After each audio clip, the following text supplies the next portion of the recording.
In today's digital world, everything is connected. Our phones, our homes, our jobs, even our identities.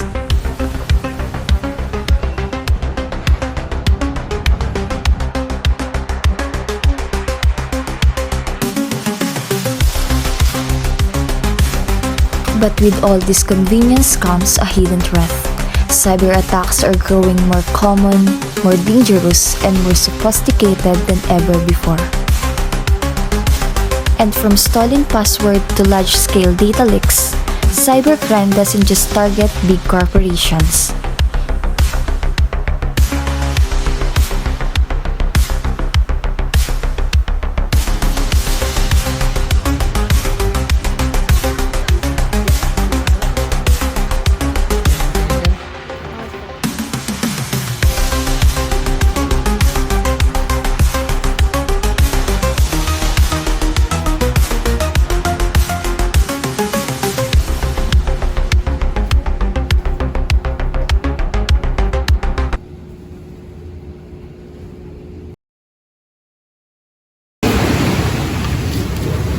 Good morning po. Ngayon po i-interviewin po namin si Mrs.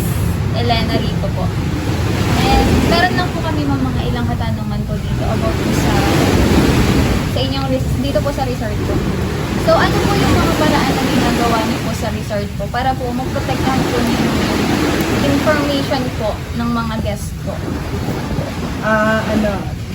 Pag halimbawa, check-in, meron kami sadya na folio na ginagamit. Yun na yung regular folio namin. Noon hanggang ngayon, yung ginagamit namin. Siyempre, kung ikaw ang staff namin, ikaw lang makakakita ng dapat. Kahit either na may pumunta dito, may nag-check-in na ganito, hindi yung dapat. Dapat may confidential. Confidential lahat yun. So, computer, sila lang ang accessible. Lahat ng tauhan, sila lang may PIN code na ginagamit. Sa aming cashier, sila lang nakakita.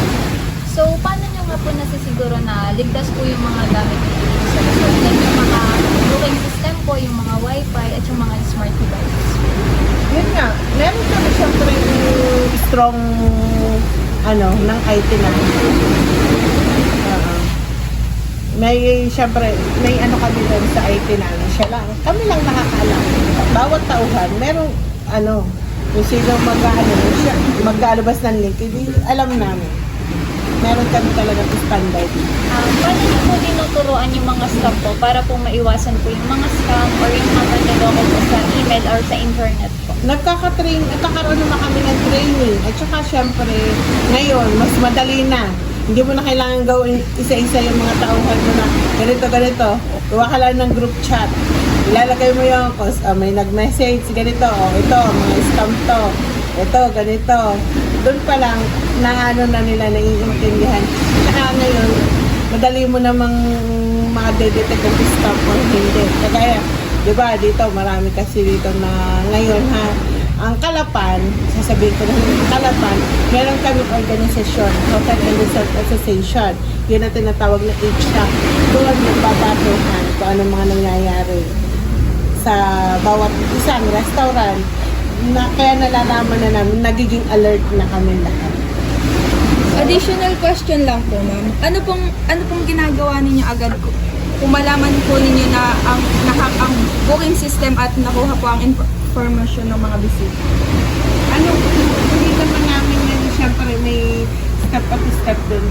Hindi naman yan online booking agad na kasi ang kagaya namin, ang katandem namin yung Agoda. Sa Agoda may pananagutan yan. Pag dito, local naman, kami lang yan. Nasa ledger lang namin yun. Hindi naman namin kailangan ilagay yun sa si Agoda may premise. Kumbaga siya may pangangalaga. Yun lang naman. May mga online kasi kami katandem. Pero sila ang may-ari ng system nila. So, yun lang po yung mga tanong po namin. Tapos agad. Thank you po. Maraming salamat po. Thank you po.